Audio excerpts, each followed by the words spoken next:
Hey guys, what's going on? Good morning from Dhaka, Bangladesh. Today I'm doing few reviews, not that many, just 3 or 4 reviews. It's just smaller takes on each fragrance. These are not my bottles. These belong to my friend. So I have one fragrance here. It's a classic. I think it was released some 20 years back, 21 years, I guess.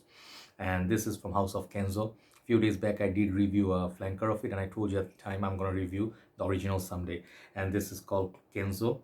I think Flower by Kenzo. This is what it's called. This is a smaller bottle. If you buy a big bottle, imagine this is a tall bottle. Imagine you buy 100 ml. This is gonna be like full on like a sword, mini sword size. So that's huge. These bottles are absolutely huge, thin but tall. So the thing is, if you buy a box, you'll see the box is like this big if you go to the shopping mall.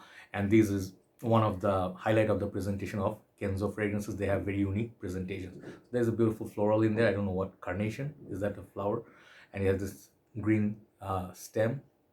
The name is written here. My friend bought it, I think, as a tester unit or something like that, or maybe a box, I'm not sure.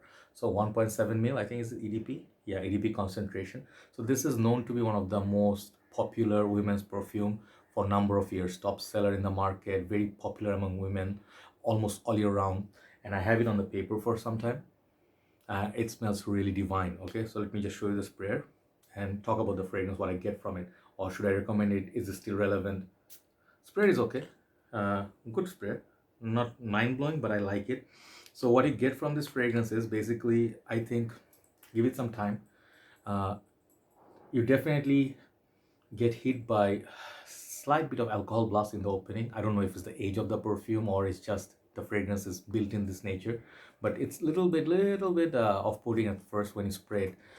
Some of the Kenzo I tried before, Kenzo some of the fragrance gave me that, but just give it some time, 5, 10 seconds, 15 seconds, it goes away.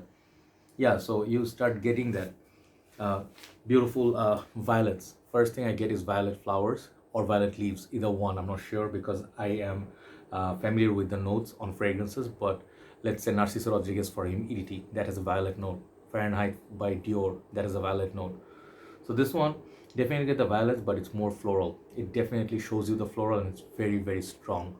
So definitely it's a violet green floral combination, and the flowers in these are like, I think, mix of flowers. It's gonna be hard, full of florals. It's a definitely feminine perfume.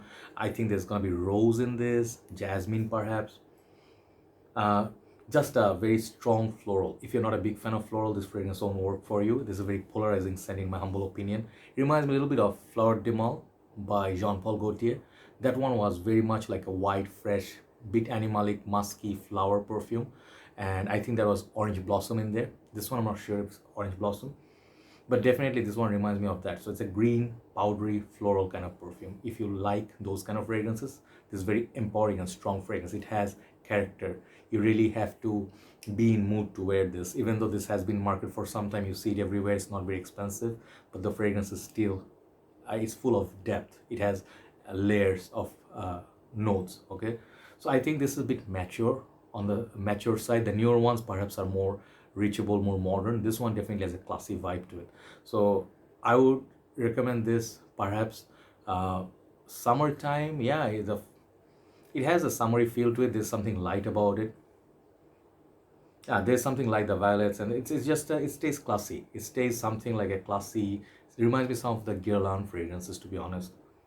So I think this is very high class fragrance, even though the bottle looks a little bit like you'll see a lot of clones or cheap Dubai fragrances. They copied this bottle, but this fragrance is not as cheesy or as like a casual the bottle looks. This juice smells much more premium than the bottle looks. It's okay. I mean, I don't mind the bottle. It's kind of unique. The Armani Code has this kind of tall bottles, but the juice inside is very interesting. You should definitely give it a try in the market. See if you also get the alcohol blast or if you like, but like the opening also, do check out on the paper that dry down.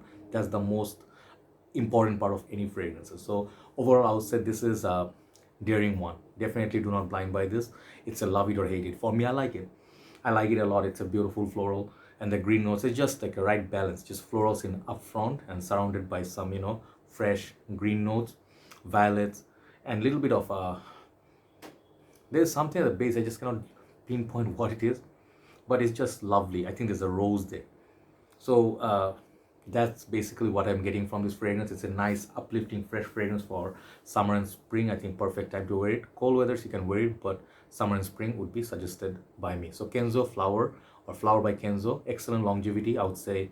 Overall longevity, price point, this is not super cheap, by the way. It is like $65-$75 for a big bottle.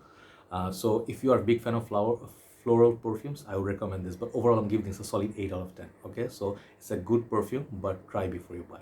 Thanks for watching, guys, and thanks to my friend for our bottle. Time to move on to the last episode. Take care.